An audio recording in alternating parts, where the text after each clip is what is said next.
سر یہ کہا جاتا ہے کہ سنت کی اہمیت زیادہ ہے حدیث سے، یہ عام طور پہ سنتے ہیں. اگر یہ بات ٹھیک ہے تو اس کا یہ مطلب ہوگا کہ جو نبی صلی اللہ علیہ وآلہ وسلم نے کہا، سوری جو کیا، اس کی زیادہ اہمیت ہے، اور جو کہا اس کے مقابلے میں کم اہمیت ہے.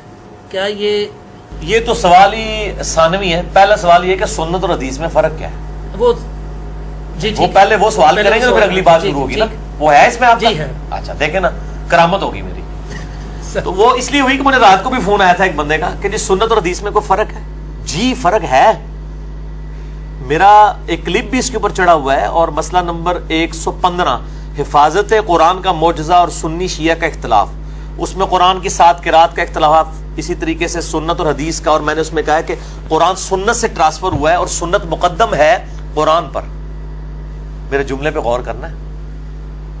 سنت مقدم ہے قرآن پر. کیوں؟ قرآن کے نزول سے پہلے کی سنتیں چل رہی تھی. الحج اشہر معلومات، حج کے مہینے تو سب کو معلوم ہے. اللہ نے حج کے مہینے قرآن میں بتائے نہیں ہیں، کہا یہ سب کو پتا ہے کیونکہ سنت ابراہیمی سے ٹرانسفر ہو رہے تھے. قرآن کے نزول سے پہلے قرآن سنت کو دلیل بنا رہا ہے. الحج اشہر معلومات، حج کے مہینے سب کو معلوم ہے. حج کے مہینے کون تھے؟ رمضان کے فوراً بعد والے مہینے، کیونکہ اس وقت تو ظاہر ہے کوئی جہاز میں سفر نہیں ہوتا تھا، کئی مہینے پہلے یہ احرام باندھ کے ان کو چلنا پڑتا تھا، تب جا کے وہ پہنچتے تھے، یہ سفر اختیار کرتے تھے اور راستے میں احرام باندھتے تھے. تو سنت مقدم ہے، یعنی سنت پہلے سے ہے، قرآن بعد میں آیا ہے. اور قرآن کس طرح ٹرانسفر ہوا ہے؟ سنت سے.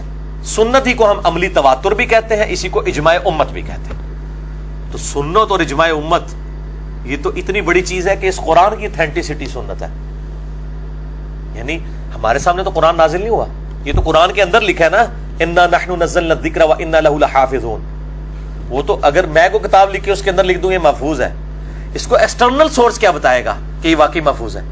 وہ سنت ہے کہ پوری دنیا میں کسی کے پاس اس قرآن کے علاوہ اور کوئی کتاب نہیں ہے، چاہے سنی ہو، شیعہ ہو، اس کے جتنے آف شوٹس ہوں، حنفی، شافعی، مالکی، اہل حدیث، بریلوی، دیوبندی، شیعہ کے اثنا عشری ہوں، اسماعیلیہ ہوں، زیدیہ ہوں، سب کے پاس یہی قرآن ہے. تو تواتر اور سنت نے اسے ٹرانسفر کیا. حدیث یہ ہے کہ سنت کو ریٹن فارم میں ریکارڈ اس کا جمع کیا گیا 30 صدی ہجری کے اندر. اب امام بخاری نے پوری صحیح بخاری کے اندر پورا نماز کا طریقہ تو انہوں نے بھی نہیں لکھا. ہم بھی جب نماز کا پمفلٹ لکھتے ہیں 140 حدیث لکھی ہیں، کچھ بخاری سے، کچھ مسلم سے، پھر ابو داؤد سے. اگر بخاری میں پوری نماز کا طریقہ نہیں ہے تو امام بخاری نماز کیسے پڑھتے تھے؟ وہ حدیثوں کی وجہ سے نہیں پڑھتے تھے، سنت کی وجہ سے پڑھتے تھے. کیونکہ صحابہ نے سیکھا نبی علیہ السلام سے، تابعین نے صحابہ سے، تبع تابعین نے تابعین سے، یہ چین چلی. وہی 30 صدی ہجری میں اسی چین کو ریٹن فارم میں جمع کیا گیا. سنت ظاہر ہے بہت بڑی چیز ہے حدیث سے. سنت کو ریٹن فارم میں جو ریکارڈ رکھا گیا وہ حدیث ہے. لیکن آج کی ڈیٹ میں یہ ایکویلنٹ ورڈ ہے. کیوں بھائی؟ سنت کا ہی ریکارڈ ہے حدیث. بخاری مسلم میں جو احادیث لکھی گئی ہیں وہ آپ صلی اللہ علیہ وسلم کی اور صحابہ کی سنتیں ہی ہیں، ان کو ریٹن فارم میں رکھا گیا. تو بخاری مسلم نہ بھی ہوتی، کئی ایک سنتیں بخاری مسلم کے بغیر ٹرانسفر ہو رہی ہیں. یعنی کسی سے حدیث میں موجود نہیں ہے کہ مردے کو آپ نے کیسے دفنانا ہے، لیکن امت نے سنت اور تواتر اور اجماع سے ٹرانسفر کیا کہ ہم مردے کو قبلہ رخ دفناتے ہیں. یہ سنت ہے، اجماع ہے، اس کے لیے حدیث کی ضرورت نہیں ہے. قرآن کی اتھینٹسٹی بھی اجماع امت اور سنت ہے. تو یہ گاندھی صاحب کا موقف ٹھیک ہے کہ سنت مقدم ہے، اور یہ حقیقت بات ہے. باقی یہ جو ہے نا کہ حدیث وہ بھی سنت ہی کی ایک فارم ہے، ریٹن ریکارڈ ہے. اب ایک سنت وہ ہے جو 1400 سال بعد ہم تک پہنچی، ایک وہ سنت ہے جو 8 سے 1200 سال پہلے فریز کر دی گئی.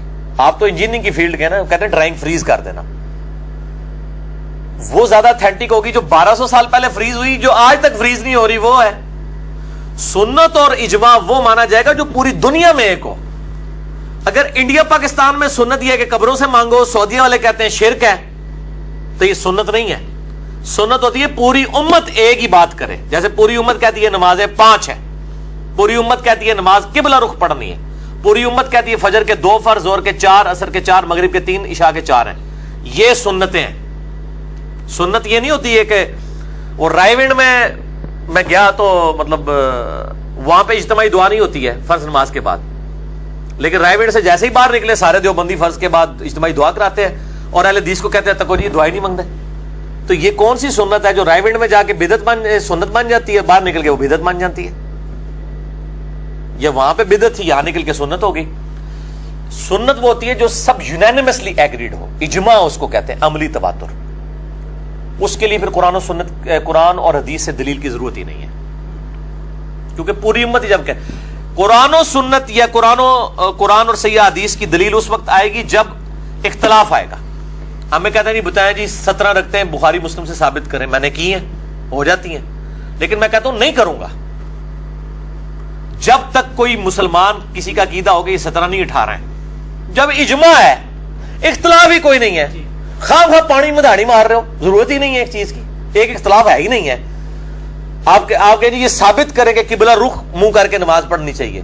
بھائی سورہ بقرہ میں 2 رکوع ہیں, لیکن میں نہیں کہتا, میں اس کے بغیر ہی کہتا ہوں بتاؤ کس کا عقیدہ ہے کہ قبلہ رخ نماز نہیں ہونی چاہیے.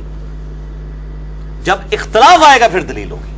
ایک بندہ کہتا ہے جی سبز پگڑی سنت ہے, ہم کہتے ہیں جائز ہے. سنت جو ہے وہ بلیک اور وائٹ ہے, سبز بھی جائز ہے, نیلی باندھیں, سرخ باندھیں, جو مرضی باندھیں, کوئی مسئلہ نہیں ہے. لیکن جب آپ سنت کہہ کے کریں گے بات تو ہم کہیں گے بھی دلیل لے کے آؤ. تو حدیث کا ریکارڈ جو موجود تھا فریز ہوا, بعد میں تو ہر جگہ کی سنتیں علادہ ہو گئی. جو اجماعی سنتیں ہیں وہ ظاہر ہے, امام شافعی نے کتاب الام میں لکھا ہے کہ اگر صحیح حدیث بھی کوئی مل جائے اور وہ سنت کے خلاف ہو, اجماع کے خلاف ہو, وہ حدیث نہیں مانی جائے گی. بالکل ٹھیک ہے, کیونکہ وہ حدیث منسوخ تصور کی جائے گی, چاہے صحیح بھی ہے یا درایتن وہ صحیح نہیں ہوگی, کیونکہ پوری امت کبھی گمراہی پہ جمع نہیں ہوگی. المستدل علاقے میں صحیح سند کے ساتھ حدیث ہے, میں نے اجماع کے اوپر پورا لیکچر دیا مسئلہ 31 کہ میری امت کبھی گمراہی پہ جمع نہیں ہوگی. اگر پوری امت کوئی ایک بات کر رہی ہے اور حدیث میں کچھ اور آ گیا ہے, وہ حدیث ہی منسوخ ہوگی یا مردود ہوگی یا ضعیف ہوگی یا من گڑت ہوگی. اگر صحیح بھی ہوگی درایتن وہ صحیح نہیں ہوگی, درایتن بھی صحیح ہوگی تو منسوخ تصور کی جائے گی. لیکن سنت کے خلاف ہو, اجماع کے, انڈیا پاکستان کے مولویوں کی بنائی ہوئی سنتیں نہیں, جس کو پوری امت نے سنت مانا ہو. یہ ہے سنت اور حدیث کا فرق. اب آپ وہ سوال جب کریں گے نا دوبارہ تو پھر میں آپ کو بتاؤں گا جو آپ نے سوال کیا وہ آپ حدیث تقریری, حدیث قولی اور حدیث فعلی کے اعتبار سے بات کر رہے تھے. جو آپ نے سوال کیا حدیث تقریری یا سنت تقریری, یہ ہے کہ سب سے پہلے تو آپ لیں قولی کہ آپ صلی اللہ علیہ وآلہ وسلم نے کوئی حکم فرمایا, حدیث قولی یا سنت قولی ہوگی. دوسری چیز ہے آپ صلی اللہ علیہ وسلم نے کچھ کر کے دکھایا, یہ حدیث فعلی ہوگی یا سنت فعلی ہوگی, طریقہ ہو گیا. اور تیسرا ہے حدیث تقریری کہ آپ کے سامنے کوئی کام ہوا ہے, آپ نے اس کو غلط نہیں کہا, کیونکہ نبی پہ واجب ہوتا ہے اس کو غلط کہنا, ورنہ وہ شریعت بن جاتی ہے. جیسا ابو داؤد میں حدیث ہے کہ ایک عورت گٹھلیوں میں کچھ پڑھ رہی تھی, تو آپ صلی اللہ علیہ وآلہ وسلم نے مطلب اس کو اس طریقے سے منع نہیں فرمایا میں اس سے آسان عمل تمہیں بتاتا ہوں. یہ گٹھلیوں میں پڑھنے کا جواز ہے, اجتماعی ذکر کا نہیں, انڈیویجول تسبیح کو پڑھے, میرا اس پہ بھی کلپ چڑھا ہوا ہے, جائز ہے. اسی طرح جامعہ ترمذی میں, ابو داؤد میں ہے لیکن صحیح سند صحیح ابن خزیمہ اور ابن حبان میں ہے کہ آپ صلی اللہ علیہ وسلم فجر کی نماز پڑھ کے نکلے تو ایک بندہ 2 رکعتیں پڑھ رہا تھا, آپ کھڑے ہو گئے اور آپ فرمایا یہ کیا پڑھ رہا ہے؟ کل کو کوئی شخص 4 رکعتیں فجر کی پڑھنا شروع کرے, اس نے کہا یا رسول اللہ میری جو پہلے والی 2 رکعتیں رہ گئی تھی میں وہ پڑھ رہا ہوں. فوراً بات یہ کہتا ہے نہیں وہ سورج نکلے کا انتظار کرے, اونی دیر کے نہیں انتظار کرنا ہے, اگر وہ بھی ہے وہ بھی ٹھیک ہے, اگر کوئی کر سکتا ہے فوراً بعد بھی پڑھ سکتے ہیں. امام شافعی, امام مالک, احمد بن حنبل تینوں قائل ہیں اس مسئلے میں. تو آپ صلی اللہ علیہ وسلم سے جب اس نے عرض کی کہ میں یہ فجر کی 2 سنتیں پڑھوں, آپ خاموش ہو گئے. اسے کہیں گے حدیث تقریری کہ آپ کے سامنے کام ہوا, آپ نے منع نہیں کیا, تو وہ انڈورس ہو گیا پروفٹ کی طرف سے. حدیث قولی آپ کا فرمانا, حدیث فعلی آپ کا کر کے دکھانا, حدیث تقریری آپ کے سامنے ہونا, اور آپ خاموشی اختیار کر لیں. اب جو قولی اور فعلی کا جو تضاد ہے کہ آپ صلی اللہ علیہ وسلم نے کوئی کام کیا, وہ کہتے ہیں جی جو آپ فرمائیں گے نا وہ بہتر ہوگا, جو آپ کریں گے وہ کم بہتر ہوگا. یہ اکثر لوگ کہہ رہے ہوتے ہیں نا, تو کسی حد تک یہ بات درست ہوتی ہے کہ بعض اوقات آپ صلی اللہ علیہ وآلہ وسلم کوئی کام کر رہے ہیں, وہ ہو سکتا ہے وہ آپ کے لیے خاص ہو, وہ امت کو تعلیم نہ کیا جائے.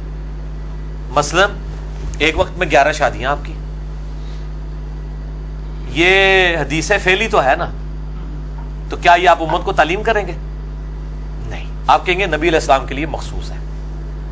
وہ اس کانٹیکسٹ میں لوگ بات کر رہے ہوتے ہیں کہ آپ کے فرمان کو ترجیح ہوتی ہے آپ کے عمل کے اوپر, کیونکہ بسا اوقات آپ صلی اللہ علیہ وآلہ وسلم کوئی عمل ایسا کر رہے ہوتے ہیں جو آپ کے لیے خاص ہوتا ہے, جیسے وصال کے روزے رکھنا, بغیر افطار کیے اور سحری کیے روزے مسلسل رکھنا. یہ سنت تو ہے, حدیث فعلی تو ہے, لیکن یہ حدیث قولی نہیں ہے, بلکہ حدیث قولی اس کے الٹ ہے. ایکم مثلی, تم میں سے کون میری مثل ہے, بخاری مسلم میں, نہ رکھو. تو اب بات سمجھ آئیے آپ کو, اس کانٹیکسٹ میں یہ بات کی جائے. تو پھر اس کا مطلب سر یہ ہے کہ جو حج تمتع کرتے ہیں لوگ وہ پھر زیادہ بہتر ہوگا بنسبت حج قران کے, کیونکہ آپ نے کہا کہ جو کہا وہ اس کی جی بالکل بہتر ہے. میرا جو حج والے لیکچر ہیں 54 A B C D, اس میں تو آپ صلی اللہ علیہ وسلم ناراض ہوئے ان لوگوں سے جنہوں نے حج جو ہے وہ احرام نہیں اتارا تھا اور وہ قربانی کا جانور ساتھ لائے ہوئے تھے. آپ فرمایا اگر مجھے پہلے پتا ہوتا, یعنی میں بھی جانور نہ لایا ہوتا, میں حج تمتع کرتا. تو حج تمتع یقیناً افضل ہے. یہ میری بات کی تائید ہو گئی کہ حج تمتع پہ آپ نے امت کو ایمفسائز کیا. خود قران کیا وہ مجبوری کی وجہ سے کیا, لیکن حج تمتع کو آپ نے افضل قرار دیا ہے. اور صحابہ نے پوچھا یہ حج تمتع آپ کے ساتھ خاص ہے؟ آپ نے فرمایا قیامت تک کے لیے حج اور عمرہ داخل ہو گئے, کیونکہ مشرکین عرب کی یہ جاہلیت کی رسم تھی کہ وہ سفر کے حج کے سفر میں عمرہ کرنے کو عیب سمجھتے تھے. آپ نے اس رسم کو توڑا کہ اس سفر میں دونوں فیسلٹیز ویل کرو پہلے, اور پھر فائدہ بھی ہے نا کہ آپ کو احرام کی پابندیوں سے نہیں گزرنا پڑتا. میں نے بھی حج تمتع کیا ہے 2007 کے اندر, جو 18 دسمبر منگل والے دن حج ہوا تھا. 2007 میں 2 حج آئے تھے, ایک جنوری میں آیا تھا, ایک دسمبر میں. میں نے دسمبر والا کیا تھا. تو ہم نے حج تمتع ہی کیا تھا, بلکہ پوری دنیا میں زیادہ لوگ حج تمتع ہی کرتے ہیں, 90% سے زیادہ لوگ. تو وہ اس میں آپ کو عمرے کا ثواب بھی مل جاتا ہے, اور اس کے لیے پھر قربانی بھی کرنی ہوگی. حج افراد کے لیے قربانی نہیں ہوتی, حج قران کے لیے بھی قربانی ہے, لیکن وہ حج قران وہ ہے جو 7 قربانی کا جانور لے کے آتا ہے. تو یقیناً حج قران جو ہے وہ افضل نہیں ہے, اگرچہ حضور نے خود کیا ہے, لیکن وہ آپ نے اس کو کلیریفائی بھی کر دیا کہ میری یہ مجبوری تھی, تعلیم آپ نے وہ فرمایا.